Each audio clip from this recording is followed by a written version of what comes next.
The Joe Rogan Experience. I used to have that Bionicle comic book that you could get from McDonald's, but it's been ages since I read it. Do you remember what the story with that comic was? Of course. I have memorized pretty much all of the Bionicle literature that was released since 2001. So, in this comic titled Challenge of the Rahi, we begin the story with the Mictoran and the Toa enjoying a peaceful moment together in the grassy plains of the Lowahi region of the island of Matanui. Toalewa and Toakopaka are having a lovely afternoon with the Mictoran, and Motoro asks if the Toa would like to come to their disc-throwing championship. Cool. I always liked how the Bionicles engaged in sports and other physical activities. If I were a Bionicle, I would totally go see them play at the Frisbee competition. Heck, I would even volunteer as a sports commentator for that if I could. Oh yeah, I would want to be there too. Watching the Mictorans throw their discs is a spectacle you don't want to miss. It truly is a captivating demonstration of their skill and might. Anyways, after Motoro asked the older guys if they wanted to come to their Little League game, the Toa declined to go since they had more important things to do. Well, damn, that seems a bit rude. But I guess they had much more important work to do with their quest for getting rid of the evil shit. Well, actually, the Toaliwa said he would go. It was Kopaka who was being a dick, but he's always had an introverted personality. Lewa said that he would meet them later, but he told the Mictoran that they should now get going on their way to the field where the disc-throwing championship would be held. Jala, the leader of this group of Mictoran, warned the others that the path ahead would be dangerous without the protection of the Toa. He was concerned that some of the threatening Rahi could attack them if they weren't careful. So what did they do? How did they proceed? With his strong leadership skills, Jala told Maku to swim ahead in the river adjacent to the field to scout for enemies, specifically the Rahi, which, were the wild creatures of Matanui.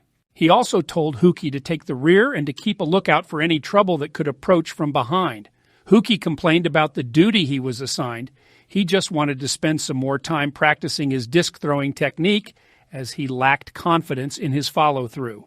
True, dude. The follow-through is simply the most important aspect of throwing a frisbee. Don't want to fuck that up. And Kongu totally agreed with that notion of not fucking it up, but he knew that they had much more important things to focus on at the time. Meanwhile, Maku was swimming in the river ahead and detected a Nui Jaga, a large wild scorpion who was a predator to the Mictoran people. She quickly swam back to the group and warned them of what she saw. Yo, those Nui Jaga were really cool. They were probably my favorite Rahi. The underside of the scorpion had a trigger to snap its tail down. It's actually like a combination of like a scorpion and a gun. There should be more animals made into guns. Yeah, that would be nice. Anyways, the Nui Jaga could kill the Mictoran in one strike with its lethal stinger, which was poisonous. When Maku told the group about the Nui Jaga up ahead, Motoro responded by suggesting that they get the Toa to defeat the enemy for them. But Jala knew that the Toa had the whole island of Matanui to worry about, so they shouldn't bother them with this trivial task. I respect that move to take care of this matter by themselves, but how were they supposed to defend themselves against such a large threat?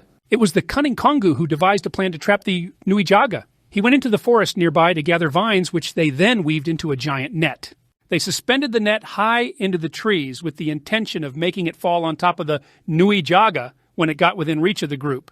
The plan was to throw a disc at the net to cut the vines in order to make it fall down. Wow, that's actually pretty smart. Yes, I must admit this plan was rather brilliant. And when the group asked who will make the shot, Jala suggested that Huki should be the one to throw the disc. You see, Huki was struggling with his confidence, and Jala used this opportunity to help his fellow Mictoran with his personal development.